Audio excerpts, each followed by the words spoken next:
So చాలా ఇన్నోవేటివ్గా ఉంది ఆ విజయనగరం స్లాంగ్ కానీ, ఒకటేలా బతికే నాకి, ఒకటే పని చేసే నాకి, ఇంత బతుకెందుకు అని. సో ఇక్కడ ది డ్రెస్సింగ్ స్టైల్ మీరు బాగా గమనిస్తే ఒకటే డ్రెస్తో ఐ థింక్ టూ అనుకుంటా, 2 కాస్ట్యూమ్స్లోనే కనిపించాడు, ఎక్కువ రివీల్ చేయలేదు క్యారెక్టరైజేషన్.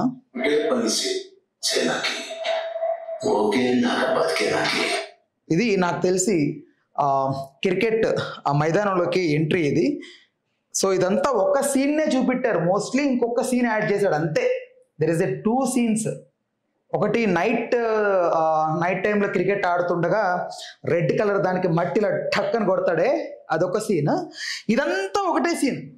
చెప్తా ఎక్కడి నుంచి ఎలా స్టార్ట్ చేశారు.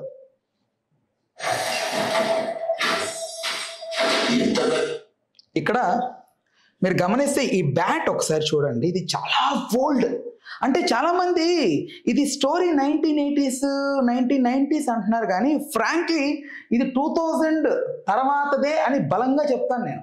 దానికి తాలూకు ఏదైతే నాకు కనపడ్డ మైండ్ డీటెయిల్స్ ఉంటాయో అవి క్లియర్ కట్గా ఎక్స్ప్లెయిన్ చేసే ప్రయత్నం చేస్తాను. మీరు రియలైజ్ అయినా, కన్విన్స్ అయినా, కాంప్రమైజ్ అయినా నాకు అబ్జెక్షన్ లేదు, కానీ బట్ మీరు అర్థం చేసుకోండి ఏం చెప్తున్నాను ఎగ్జాక్ట్గా. ఇక్కడ ఈ చైన్ ఎవరిచ్చారు, దీన్ని ఎందుకు బ్యాట్కి కట్టి ఆడుతున్నాడు, what kind of sentiment are behind this chain, and ఈ బ్యాట్ పాతకాలం ఎందుకు వాడుతున్నాడు, వీళ్ళ నాన్నగారు ఇచ్చిందా ఇది, ఆర్ ఈ చైన్ ఏంటి, అది నాకు తెలియాల్సి ఉంది.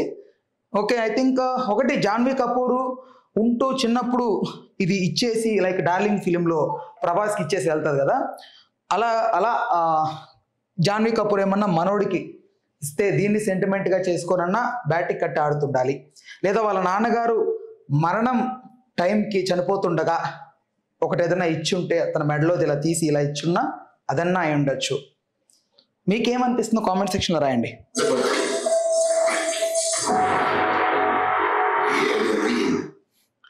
రైట్, మాస్ రగ్గుడు కరెక్ట్. ఏదైనా ఈ భూమి మీద ఉన్నప్పుడే, చచ్చిపోయిన తర్వాత ఏం చేయలేం మనం. మంచి మెసేజ్. ఎలా పుడతామో ఏమో, వచ్చేమో దోమో, అలా పుడితే కష్టం. మనిషి జన్మ పుట్టడం ఈజ్ ద లక్కీస్ట్ థింగ్ నన్ను అడిగితే. మనమే ఉప్పులు వేసుకొని, కారాలు వేసుకొని, ఇష్టం వచ్చినట్టు వండుకొని తింటున్నాం, జంతువులకు ఆ ఫెసిలిటీ ఉండదు. సో అలా ఒక జస్ట్ కిడింగ్.